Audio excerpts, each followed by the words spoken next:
नमस्कार साथियों, खम्मागणी स्वागत है आप सभी का एक बार फिर से 0.5 आचार्य क्लासेस में। दोस्तों, मैं आकाश सोलंकी आपका स्वागत करता हूं रीड और एमपीटेड में। दोस्तों, मैं आशा करता हूं कि आपका स्वास्थ्य अच्छा होगा। तो देखो दोस्तों, बाल विकास का एक चैप्टर है वृद्धि और विकास, ग्रोथ एंड डेवलपमेंट। तो दोस्तों, ये क्या होता है, वृद्धि और विकास में अंतर क्या होता है, क्या ये एक ही होता है, इस सभी के बारे में हम क्या करेंगे, डिटेल से चर्चा करेंगे। ठीक है दोस्तों, तो वृद्धि और विकास क्या होता है इसके बारे में हम चर्चा कर लेते हैं। दोस्तों, मैं आपको बता दूं, जो वृद्धि होती है तो वृद्धि का मतलब होता है, वृद्धि का मतलब क्या होता है कि वृद्धि का मतलब होता है कि बालक के या व्यक्ति के या मानव के जो शरीर के अंग होते हैं या शरीर में जो बढ़ोतरी होती है, शरीर में जो क्या होती है, बढ़ोतरी होती है, उसे क्या कहते हैं, उसे वृद्धि कहते हैं। दोस्तों, क्या कहते हैं, वृद्धि कहते हैं। नहीं समझे? बिल्कुल नहीं समझे, शायद समझ गए होंगे। तो देखिए, मैं दोबारा समझा रहा हूँ। वृद्धि का मतलब होता है कि किसी बालक के शरीर का बढ़ना या उसके शरीर के अंगों का बढ़ना ही क्या कहलाता है, वृद्धि कहलाता है। दोस्तों, समझ गए? ठीक है। और विकास क्या होता है दोस्तों? विकास उसे कहते हैं जिसमें क्या होता है, बालक की वृद्धि के साथ साथ, बालक के शारीरिक वृद्धि के साथ साथ उसमें मानसिक, संवेगात्मक और सामाजिक और शारीरिक, ये सभी विकास उसमें पाई जाती हैं। ठीक है। व्यवहारिक पक्ष, ये सभी उसमें किस में आ जाती हैं, विकास में आ जाती हैं। ठीक है दोस्तों, अब देखते हैं इनकी परिभाषाएं क्या हैं, उनके बारे में डिटेल से चर्चा कर लेंगे। तो देखिए, वृद्धि का अर्थ है बढ़ना या फैलना होता है। वृद्धि का अर्थ क्या होता है दोस्तों? बढ़ना, यानी कि शरीर के अंगों का बढ़ना या फैलना ही क्या कहलाता है, वृद्धि कहलाता है। अतः मनुष्य के आंतरिक व बाहरी अंगों का बढ़ना ही वृद्धि कहलाता है। मैंने जैसा कि आपको बताया था, वृद्धि क्या होती है, वृद्धि होती है वो मनुष्य के आंतरिक और बाहरी अंग होते हैं, जो अंग होते हैं उन सभी में क्या होती है, वृद्धि होती है। उनमें बढ़ना, अंगों का बढ़ना ही क्या कहलाता है, वृद्धि कहलाती है।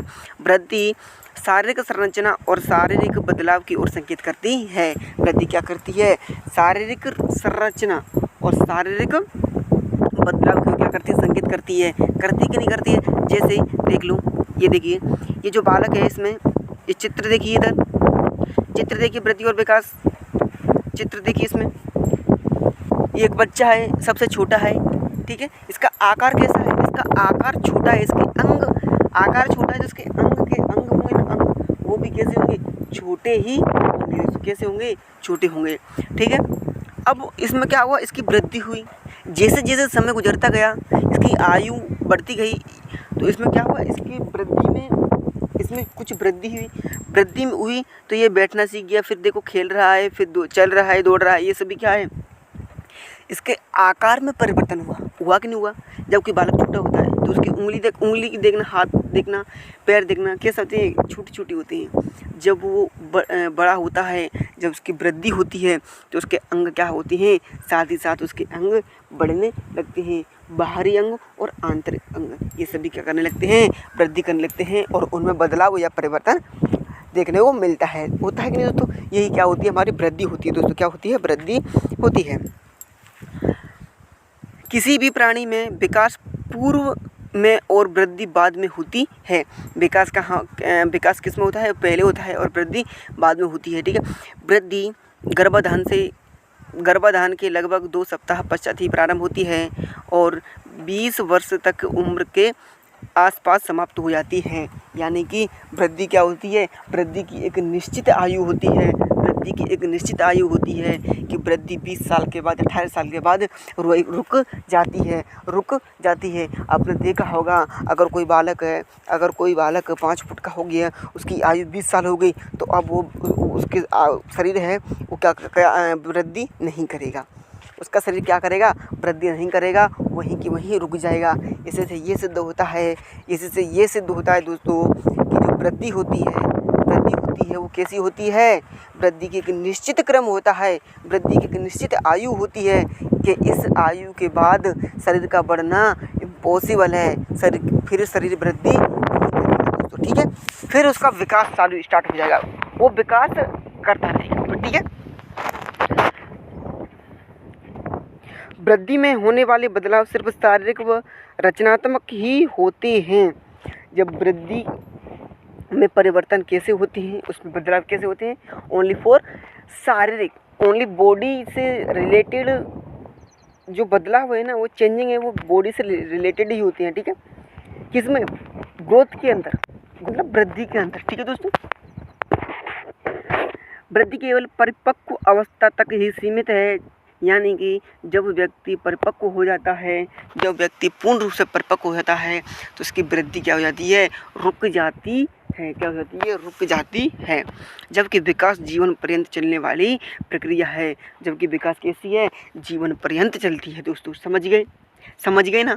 ठीक है, अब चलते हैं, वृद्धि समझिए आ गया होगा। अब चलते हैं विकास। विकास एक सार्वभौमिक प्रक्रिया मानी जाती है जो जन्म से लेकर जीवन पर्यंत तक अविराम गति से निरंतर चलती रहती है। ठीक है दोस्तों, जो विकास होता है, विकास क्या है, एक सार्वभौमिक प्रक्रिया है। और ये क्या होती है, जो जन्म से, व्यक्ति के जन्म लेने के बाद जन्म से ही क्या होती है, जन्म से स्टार्ट होती है और जब तक व्यक्ति मृत्यु को प्राप्त नहीं कर लेता तब तक निरंतर चलती रहती है, अविराम। अविराम का मतलब बिना रुके हुए लगातार चलती रहती है। कौन, विकास। विकास की प्रक्रिया निरंतर चलती है दोस्तों। ठीक है, विकास केवल शारीरिक वृद्धि की ओर ही संकेत नहीं करता, बल्कि इसके अंतर्गत के प्रत्येक शारीरिक, मानसिक, सामाजिक और संवेगात्मक बदलाव भी शामिल होते हैं। समझ रहे हो ना। विकास का मतलब ये नहीं होता कि शरीर का बढ़ना विकास हो गया, नहीं, शरीर का बढ़ना विकास नहीं होता। तो विकास क्या होता है, तो विकास वह होता है जिसमें शारीरिक बढ़ोतरी के साथ साथ सामाजिक, संवेगात्मक, मानसिक और शारीरिक, ये सभी पक्ष इसमें शामिल होते हैं। ये इसमें इसका शामिल होती हैं, वो क्या होता है, विकास कहलाता है दोस्तों। कोई बालक है, एक देखिए सपोज कीजिए कोई बालक है, वो मानसिक रूप से कमज़ोर है, ठीक है, और संवेगात्मक रूप से भी ऐसा ही है, सामाजिक रूप से भी कमज़ोर है। तो अब देखा जाए तो हम उससे हाँ, और उसकी जो वृद्धि है ना वो 6 फुट की है, तो क्या हम उसे विकसित बालक कह सकेंगे क्या? नहीं कह सकेंगे।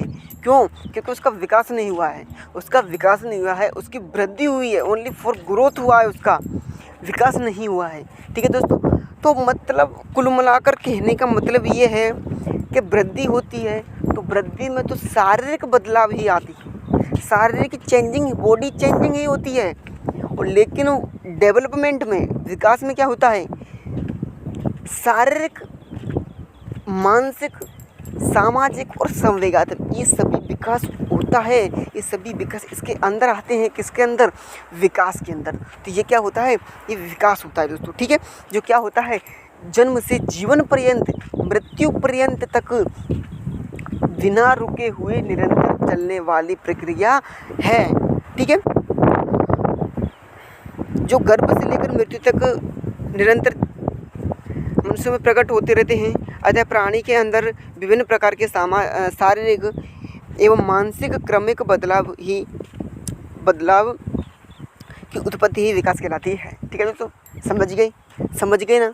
देखिए और समझाता हूँ, देखो डिटेल से समझ लेना भाई। ठीक है, देखिए वृद्धि होती है ना, वृद्धि मात्रात्मक पक्ष होता है, वृद्धि परिमाणात्मक पक्ष होता है। वृद्धि मात्रात्मक होती है, कैसे होती है भाई?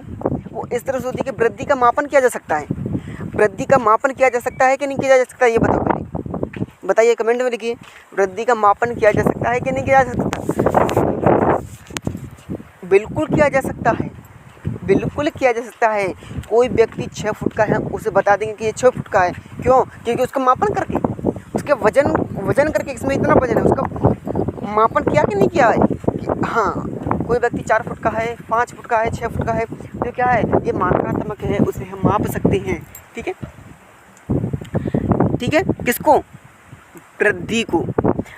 ठीक है, और विकास को मापा नहीं जा सकता है, लेकिन इसमें मात्रात्मक और मात्रात्मक